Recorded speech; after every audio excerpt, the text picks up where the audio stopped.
So there is a fundamental difference between auto mode and pro mode for video on smartphones. Most videographers and filmmakers will never use auto mode on a mobile device because they do not want the phone to dictate the image quality. Filmmakers and videographers want to take full control over the scene.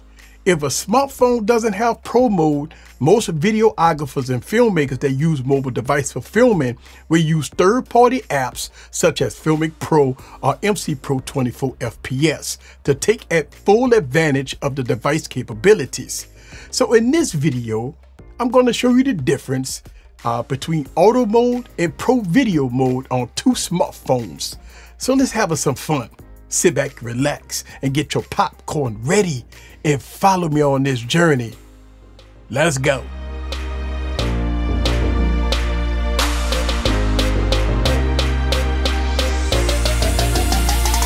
This video is sponsored by Anchor, introducing the new Anchor Nano series just in time for the holiday season.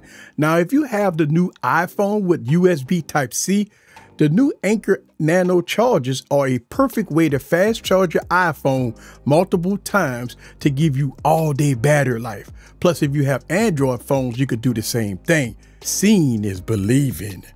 Anchor have a wide variety of premium cables, power banks, and more. Now, since it's the holiday season, you could save up to 40% on a wide range of tech essentials. I will leave all product links down in the description below. What's up, guys? This is Eric back with another video. So the two devices that I'm going to use in this demonstration is the LG V60 and the Pixel 8 Pro. So I'm using the native camera app on both of these devices. But there's a bunch of devices that have pro mode in a native camera app, such as all the Galaxy devices, as the S23 Ultra and stuff like that, Sony devices, LG devices, and more. But if you don't have pro video mode or manual mode on your device, you can download the third-party apps, as I stated in the beginning of this video, and you can follow along of what I'm doing here. So let's have some fun. So let's look at some of this footage here. Both devices look good when I'm panning, but as you can see, the device in auto mode is making some changes, which filmmakers and videographers do not like. You see that the one in auto mode is getting a bit darker. Again, most filmmakers and videographers do not like automatic changes. We like full control over the image quality.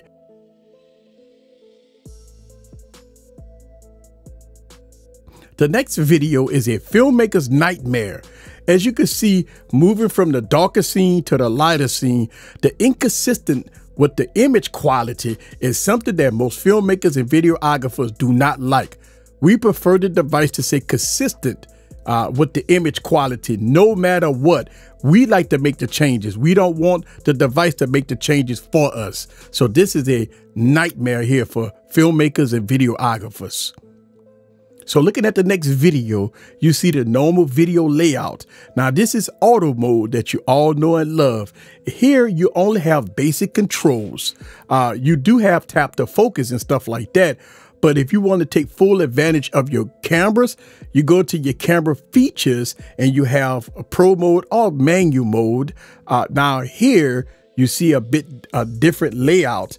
Now you have full control of every aspect of the cameras, from shutter speed, ISO, autofocus or manual focus, white balance. You have the focal points with your lenses. You also have manual audio and resolution up to 8K on some devices, which is insane. I love the manual audio mode on the V60. You can set it, your gains, you can set low cut filters up to 150 Hertz to remove the rumbling noise. You have a limiter that can prevent you from clipping. Now, this is what professionals need to do their audio. Plus, they have a wind noise filter to help eliminate outside noise. You also have full control of your focal points. So yes, you can use the wide angle lens and you can zoom in. So manual mode is great for mobile videographers and filmmakers.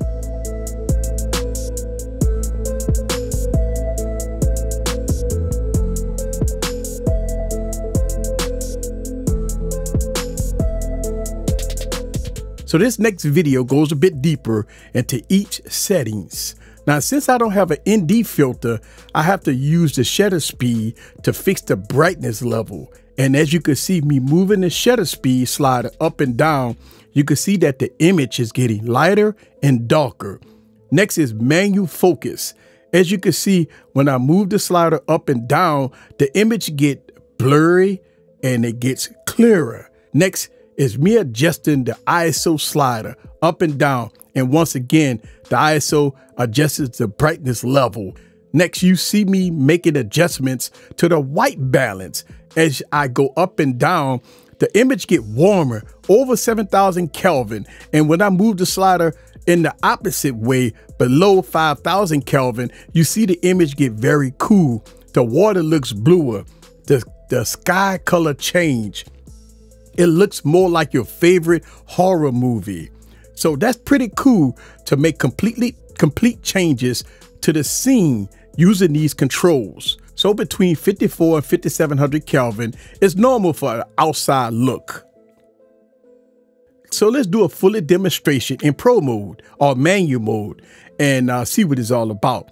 So what you're looking at right now is my favorite statue. I love this statue because it represents hope. You know, the first thing that I do here with this statue is adjust my focus point so I could get the statue in focus and everything else out of focus. You can utilize focus peaking if it's available on your device to help assist you to get your great focus point. But as you can see, it looks really good and it's nice and focused. Now, once I get the perfect focus, I make my adjustments to the brightness. And again, I'm not using the ND filter, so I have to control everything from the shutter speed. Next, I'm adjusting the white balance so I can get the color that I want. And as you can see, I went to more of a warmer tone here with the statue, giving a more cinematic look, which is really nice. That's what I'm going for in this look right here. So next, I want to adjust my audio. So I'm using external settings here for my gain. I'm putting in a low cut filter, a limiter, and wind noise filter. And so I can avoid any wind noise to hit my device, which is really nice. It's very helpful when you're using external microphones. And after all that's done, boom, I'm ready to film. So I got the perfect image, I got the perfect look, and I got everything ready to go. So I'm ready to hit the record button. So this is how you make all your adjustments in manual mode. So here is an image that I overexpose. So you can see that it takes practice to get it right. And as you can see, the sky and the water is a bit overexposed. Now, yes, you probably can fix this in post, but I did this on purpose so you can see here the difference if you don't get it right. In the next video, here is the results of me fixing it in post. As you can see, the sky is a bit better and the white balance is a bit cooler. But overall, I fixed everything here in this part of the video in post.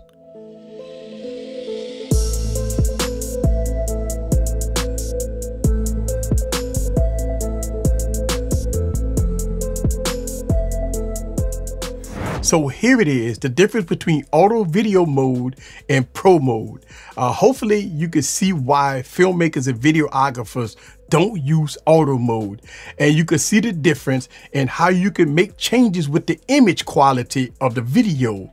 If you want to see more videos on how to take your smartphone to the next level, make sure you hit that subscribe button and notification bell.